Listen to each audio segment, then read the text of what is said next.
సంధ్య గురించి తెలియకపోవడం ఏంటి? తను అమెరికాలో ఉందిగా. ఉష గురించి నువ్వు ఆలోచించు. సంధ్య డీటెయిల్స్ నేను సంపాదిస్తాను. ఇంకోసారి నేను ఆఫీస్కి రాకుండా చూడు బావా. గౌరీ, వరంగల్ పోయి వస్తున్నాను. నేను గౌరీ పేరు మీద ఏ గుళ్ళో ఏ పూజ చేయించలేదు. ఇంకోసారి ఎవరైనా ఇలాంటి తెచ్చిస్తే అసలు తీసుకోకండి. మళ్ళీ ఫోన్ చేసేలోగా డబ్బులు రావాలి, అర్థమైందా?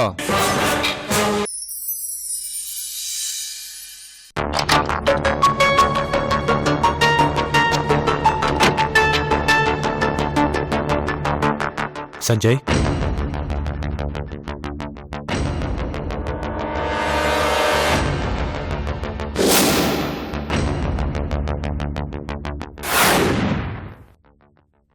ఈయనొచ్చాడేంటి? రండి అంకుల్, కూర్చోండి. Thank you. ఏంటంకుల్ ఇలా వచ్చారు? నాకొక మాట చెప్తే నేనే వచ్చేవాడిగా.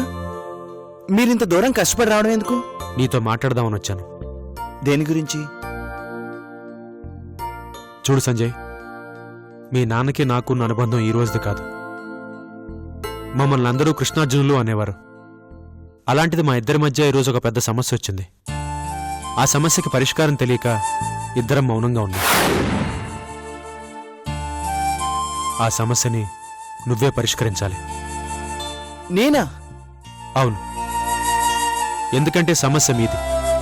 మీరు నోరిపితేనే విషయం అందరికీ అర్థమవుతుంది, సమస్య సాల్వ్ అవుతుంది. నేనేం చెప్పాలి అంకుల్? మీరే చెప్పాలి, లేదంటే ఉషా చెప్పాలి. ఉషతో నేను మాట్లాడాను సంజయ్, కానీ సమాధానం లేదు. ఎన్నోసార్లు ప్రయత్నించాను, కానీ తను చెప్పట్లేదు. బహుశా తండ్రి స్థానంలో ఉండి కూడా నేను తండ్రిగా నిలబడలేకపోయాననే కోపం ఏమో. నేను సరే, వాళ్ళ అమ్మ కూడా సమాధానం చెప్పట్లేదు. సమస్య ఏంటో తెలియకుండా ఎవరు మాత్రం ఏం చేయగలరో చెప్పు. అందుకే నీతో మాట్లాడదామని వచ్చాను. చెప్పాను కదా అంకుల్, తనకి నాతో కాపురం చేయడం ఇష్టం లేదు. అదేంటి సంజయ్, నిన్ను ఉష ఇష్టపడే కదా పెళ్లి చేసుకుంది. మీ అమ్మ వద్దన్నా చస్తానని బెదిరించి మరీ చేసుకుంది కదా. మాకు కూడా అర్థం కాదు అదే అంకుల్.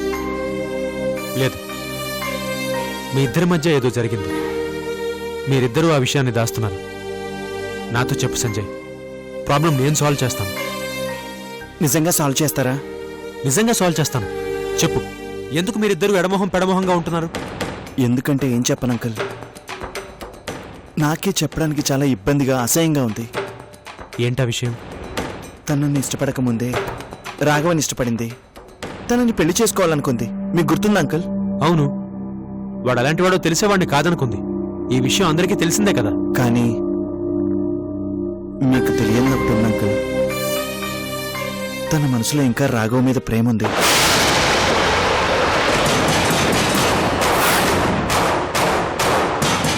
సంజయ్, దయచేసి అలా అరవకండి అంకుల్, నా పరువు పోతుంది.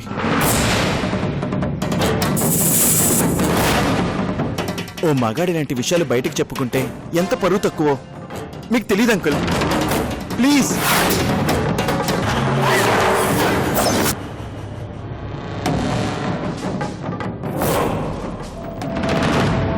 నువ్వు చెప్పేది నిజమా? అబద్ధం చెప్పుకుని ఏం సాధిస్తాను అంకుల్? మీరు అడిగారు కాబట్టి చెప్తున్నాను. కనీసం మా డాడీకి కూడా ఈ విషయం చెప్పలేదు. నా బాధ ఎవరికి చెప్పుకోవాలో తెలియక కుమిలిపోయాను అంకుల్.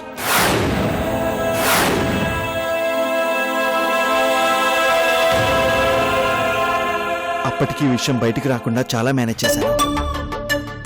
ఉషని బ్రతిమలాడాను, రాఘవని మర్చిపోమని చెప్పాను. నువ్వు నా ఒంటిపై చెయ్యేస్తే నాకు రాఘవే గుర్తొస్తాడు అంటే ఇంకేం చేయాలంకల్? ఇంకేం చేయాలంకల్? చెప్పండి, మీరే చెప్పండి.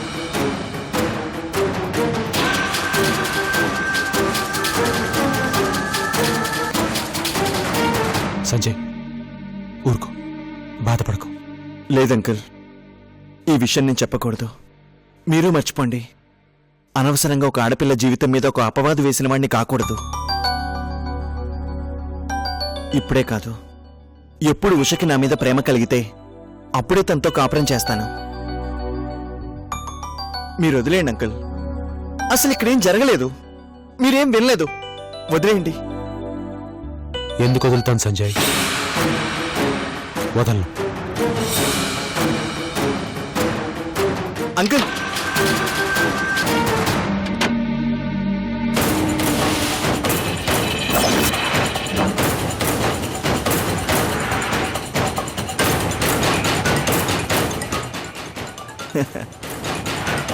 మామా నీకు నీ కూతురికి పెట్ట ఫిట్టింగ్ ఈ దెబ్బతో దానికుంటుంది.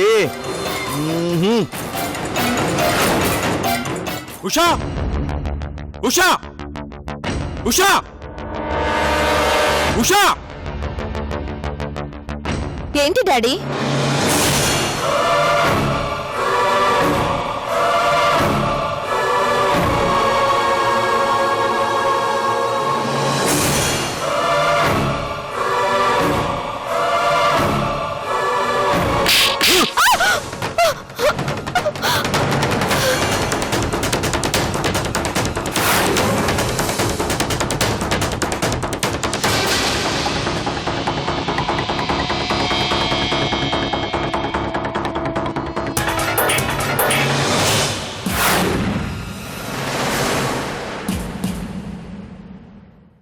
ఏమైంది రఘు? నువ్వేనా? ఎప్పుడూ లేంది నీలో ఇంత కోపం ఏంటి? కోపం కాదు, చేతకానితనం. నా చేతకానితనం. నేను నిజంగా సరైన తండ్రిని అయితే ఈ పోటీకి తిరిగి నరికి పారేయాలి.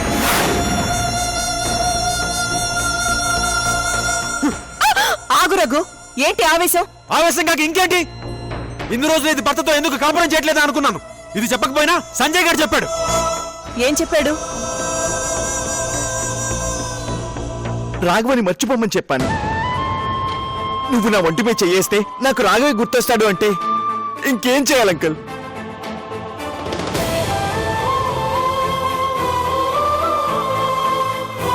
ఏం చెప్పాడా? ఇంకా దీని మనసులో ఆ రాఘవ్ గారు తెస్టేసుకుని కూర్చున్నాడని చెప్పాడు.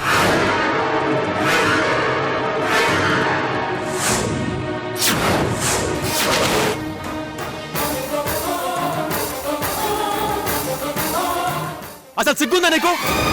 ఆ రాఘవ్ గారి మీద నీకు ప్రేమ కారిపోతుంటే వాడి చేత తాళి కట్టించుకోవాల్సింది, లేదా ఏదో జైలు నుంచి బయటకు వచ్చే వరకు ఆగుండాల్సింది. అంతేకాని పంతం పట్టి మీ భావాన్ని పెళ్లి చేసుకుని వాడి జీవితం సర్వనాశనం చేస్తావా? ఏం మాట్లాడుతున్నావు రఘు? ఉష మన కూతురు. ఆ విషయం తెలిసి మాట్లాడుతున్నావా? తెలుసు కాబట్టి నా చేతకాని దానికి సిగ్గుపడుతున్నాను రేఖ. లేదంటే ఈ చేసిన తప్పుకి చంపదెబ్బతో ఆగుండేవాడిని కాదు. అంటే సంజయ్ చెప్పింది నమ్ముతున్నారా డాడీ? నమ్మద్దా? సరే నమ్మను. పోనీ నిజమేంటో నువ్వు చెప్పు. ఏంటి ఆగిపోయావు? వాడు చెప్పింది అబద్ధం అయితే నువ్వు చెప్పింది నిజం కావాలిగా. ఆ నిజమేంటో చెప్పు. చూడు ఉషా, నీ మీద ఎంత పెద్ద నిందొచ్చిందో చూడు. ఇప్పటికైనా నోరు విప్పు, లేకపోతే ఎన్ని గందరగోళాలు జరుగుతాయో ఏమో. మమ్మీ, బావ నా మీద కోపంతో ఎన్నైనా అనొచ్చు, కానీ నేనేంటో నీకు తెలీదా? రాఘవ్ని ప్రేమించాను, కానీ వాడు ఎలాంటి వాడో తెలిసాక వాడి చేత తాళి కట్టించుకోకుండా వచ్చాను. అలాంటిది వాడిని ఎలా? అయితే నీ భర్తను ఎందుకు కాదన్నా?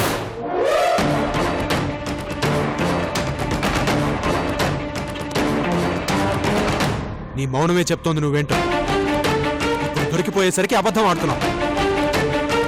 మీ భార్యాభర్తల మధ్య ఏం జరిగిందో నువ్వు చెప్పకపోయినా వాడు చెప్పాడు. సంజయ్ చెప్పింది నిజం. ఇన్నాళ్ళు ఆ రాఘవ గారిని మనసులో పెట్టుకుని నీ బావతో కాపురం చేస్తున్నావు. ఉషా, ఒకడిని మనసులో పెట్టుకుని ఇంకొకరితో కాపురం చేసి ఆడదాన్ని ఏమంటారో తెలుసా? ఆపండి.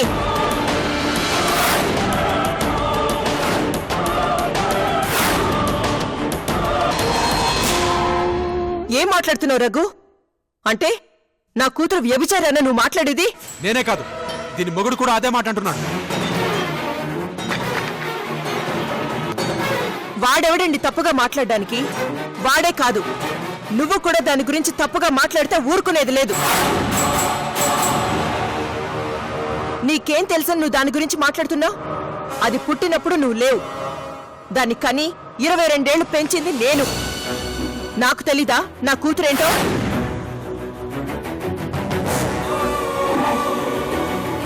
నిజమే, అది మొగుడిని కాదనుకుని వచ్చింది.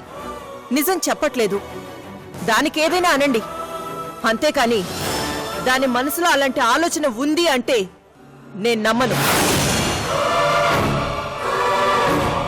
ఎందుకంటే నేను దాన్ని అలా పెంచలేదు. దాని రక్తంలో జీకే గారి వారసత్వం ఉంది. దాని ప్రవర్తనలో వినయ్ గారి గొప్పతనం ఉంది.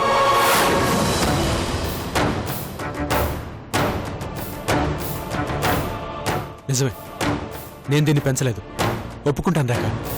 కానీ సంజయ్ అడిగిన ప్రశ్నకి ఏం సమాధానం చెప్తావు? ఇదెందుకు కాపురం వద్దనుకుందో సమాధానం చెప్పలేదు. సంజయ్ చెప్పేది అబద్ధం అయితే మరి ఉష చెప్పేది నిజం కావాలిగా. డాడీ, నేను నిజం చెప్తానో లేదో పక్కన పెట్టండి. ఒకవేళ నేను చెప్పినా అది వినిపించుకునే స్థితిలో ఎవరూ లేరు. బావ చెప్పినట్లు నా మనసులో రాఘవ ఉండుంటే నేను ప్రాణాలతో మిగిలిన డాడీ. అది ప్రూఫ్ చేసుకోవాలంటే ఏం చేయమంటారు? సీతలా ఆత్మలో దూకమంటారా? నువ్వెందుకు దూకాలే? ఆ పరిస్థితి నీకెందుకు రావాలి? ఏ వాడికి తెలీదా నువ్వేంటో? రాఘవని ప్రేమించావు అనేవాడు అసలు నిన్నెందుకు పెళ్లి చేసుకున్నాడు? ఏ పెళ్లికి ముందు తెలీదా నువ్వు రాఘవని ఇష్టపడ్డావని? ఈ రోజు అది మాట్లాడడానికి తనకి నోరేలా వచ్చింది? కాదనడానికి మన దగ్గర సాక్ష్యమే ఉంది రేఖ. ఇది నోరిపి మాట్లాడితే కదా. అయితే బావ చెప్పింది నిజమని నిరూపించడానికి తనని సాక్ష్యం చూపించమనండి డాడీ. అవును, మీరెందుకు సాక్ష్యం అడగలేదు? వాడు చెప్పగానే నమ్మేశారు. ఎలా చెప్పాడో వాణ్ణి అడుగుతాను. రేఖ ఆగు, ఈ విషయం ఇంతటితో వదిలేసి. ఎందుకు వదిలేయాలి? ఇంత నింద పడ్డాక నేను వదలను. అది కాదు రేఖ, రేఖ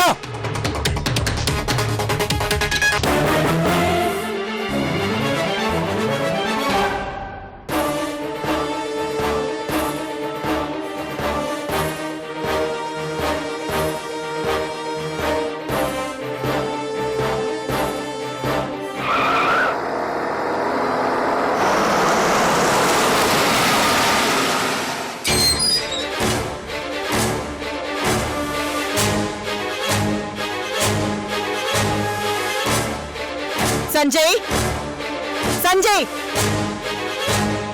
సంజయ్,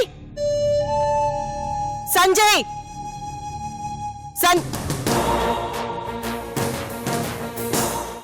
వాడింట్లో లేడు రేఖ. అయినా వాడితో ఏం పని? ఏదైనా ఉంటే మనం మాట్లాడుకుందాం.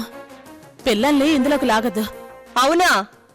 ఆ తెలివితేటలుండుంటే నీ కొడుకు నా కూతురు మీద నిందలు వేయకుండా ఆపేయాల్సింది. ఏంటి నువ్వు మాట్లాడేది? ఏంటో నన్ను అడగడం ఎందుకు? నీ కొడుక్కే ఫోన్ చేసి అడుగు. నా కూతురు మీద ఎంత పెద్ద నింద వేశాడో తెలుస్తుంది.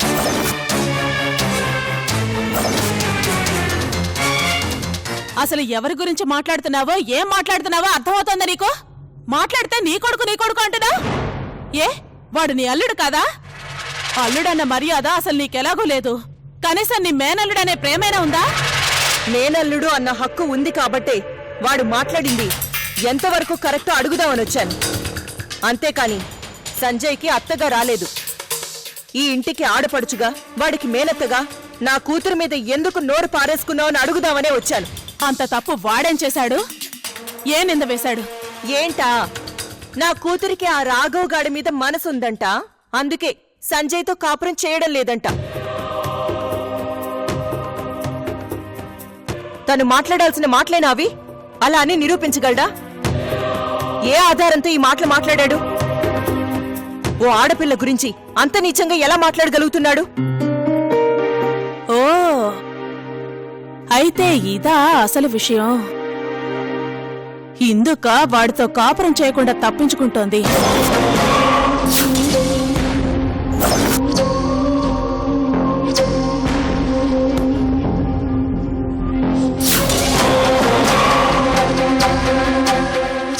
ఏమన్నా వదినా? అంటే నువ్వు కూడా దాన్ని సమర్థిస్తున్నావా? సమర్థించను, అస్సలు సమర్థించను. కానీ నిజమేంటో నీ కూతురు చేత చెప్పించగలవా? పోనీ తను నీకేదైనా చెప్తే చెప్పు. తప్పుడు కూతురు కూసినందుకు నీ కళ్ళ ముందే నా కొడుకుని చంప పగలకొట్టి క్షమాపణలు చెప్పిస్తాను. చెప్పు. చెప్పించలేవు రేఖ. ఎందుకంటే తను నోరు విప్పి చెప్పదు. ఎలా చెప్తుంది ఇలాంటి విషయాలు? నేను ఇన్ని రోజులు కారణం ఏమై ఉంటుందా అని తెగ ఆలోచించాను. ఇది అని ఇన్ని రోజులకి వాడు బయట పెట్టాడనమాట.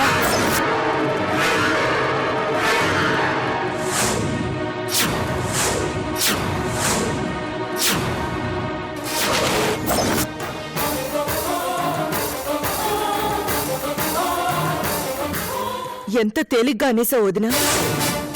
అంటే అంటే నా కూతురు నీకెలా కనిపిస్తుంది? ఒక ఆడదాని అయ్యుండి మరో ఆడదాని మీద అలాంటి నింద వేయడానికి నీకు మనసెలా ఒప్పింది? నిందేంటి? నిజం.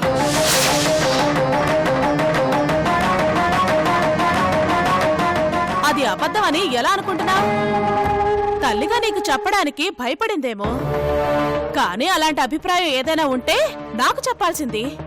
అది తెలుసుంటే అసలు పెళ్లి చేసేదాన్ని కాదు కదా. ఏంటొదినా, ఉష గురించి ఎంత మాట అనేసా? అది నా కూతురు. దాన్ని ఎలా పెంచానో నాకు తెలుసు. నీకు దాని గురించి తెలియకపోవచ్చు, కానీ నాకు తెలుసు.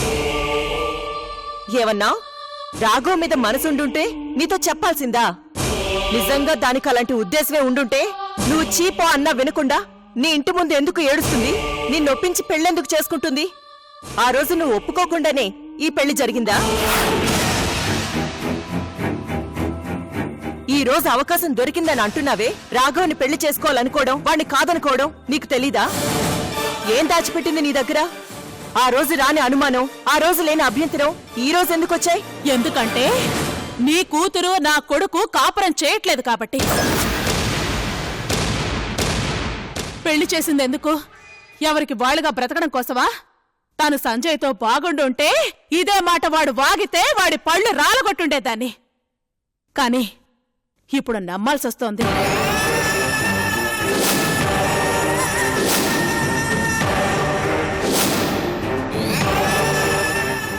ఏమో, పెళ్ళైన తర్వాత నీ కూతురు ఆలోచనల్లో పడిందేమో, అడగాల్సింది. అవునా? అలా అయితే నువ్వు మా అన్నయ్యని పెళ్లి చేసుకోకముందు ఎవన్నో ప్రేమించావు. వాడు పెళ్లి చేసుకుంటాను అని నిన్ను మోసం చేసి పారిపోయాడు. మరి మా అన్నయ్య పెళ్లి చేసుకున్నాక నీ మనసులో వాడి గురించి ఎప్పుడైనా ఆలోచన వచ్చిందా?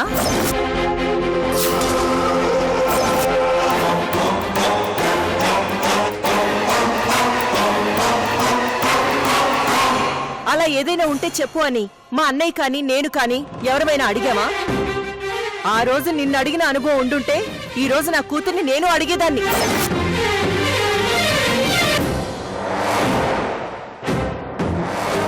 ఏమన్నా?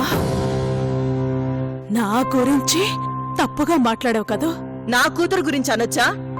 కొత్తగా పెళ్ళైన ఆడపిల్లకి పాత ప్రియుడి జ్ఞాపకాలు ఇంకా ఉన్నాయా అని అడగాలా?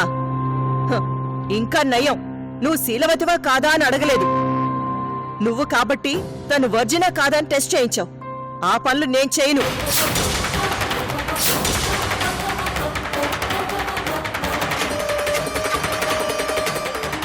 అవునులే, నువ్వు ఇంతకంటే బాగా ఎలా ఆలోచించగల?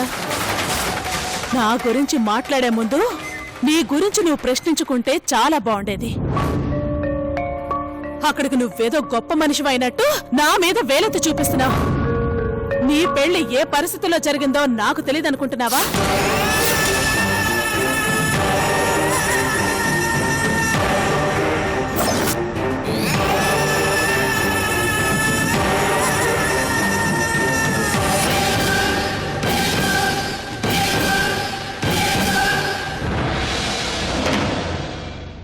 నిన్ను ఒక రాత్రంతా ఎవరో దాచిపెడితే లోకమంతా నీ శీలం గురించి మాట్లాడుకోలేదా?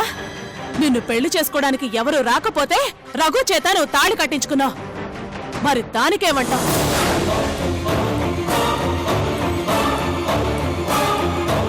అది చేసింది ఎవరో నీకు తెలుసా? రఘు నన్ను పెళ్లి చేసుకోవడం కోసం తనే అదంతా చేశాడని నీకు తెలుసా? ఏం తెలియకుండా ఎలా వాగుతున్నావు? ఏ వెనక ముందు చూడకుండా నువ్వు వాగలేదా? నీ కూతురు గురించి నేను మాట్లాడితే నా వయసును కూడా చూడకుండా నా శీలం మీద నింద వేశావు. నీ గురించి కూడా మాట్లాడాను, తప్పేంటి? మనం ఒక వేలెత్తి చూపిస్తే 3 వేళ్లు మనల్ని వేలెత్తి చూపిస్తాయనే విషయం నువ్వు గుర్తుంచుకోవాలి. చూపించదలుచుకుంటే ప్రతి వాళ్లలోనూ తప్పులు చూపించొచ్చు. ఏ గౌరీ జీవితంలో నువ్వు నిప్పులు పోయలేదా? ఏ నీకు తెలీదా? నీ మొగుడు గౌరీ మొగుడు కాకుండానే తనతో కాపురం చేస్తున్నాడని. దాన్నేమంటారు? దాన్ని ఎంకరేజ్ చేసినా నిన్నేమంటారు? స్నేహ, నేను నీకంటే గట్టిగా అరవగలను. నాకు నోరుంది. తప్పు చేసిన కూతుర్ని మందలించాల్సింది పోయి గొడవ చేయడానికి వచ్చావా? నా ఇంటికొచ్చి నా కొడుకుని నన్ను తప్పు పడతావా? వెళ్ళు, ముందు బయటకెళ్ళు.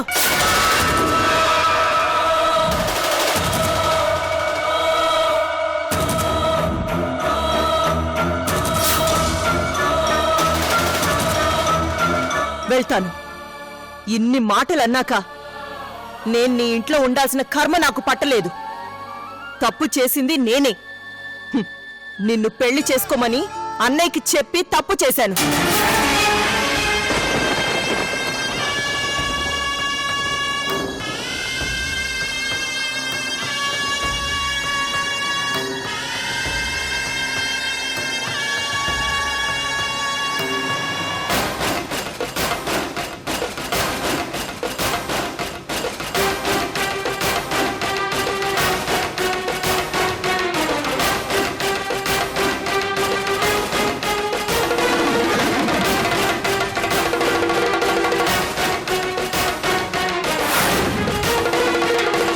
అక్కడికి వెళ్ళి ఆ చివరి నుంచి ఈ చివరి వరకు రైటా రాంగా అనుకుంటూ వచ్చావనుకో, నీకు నేను చాలా పెద్ద చాక్లెట్ ఇస్తాను.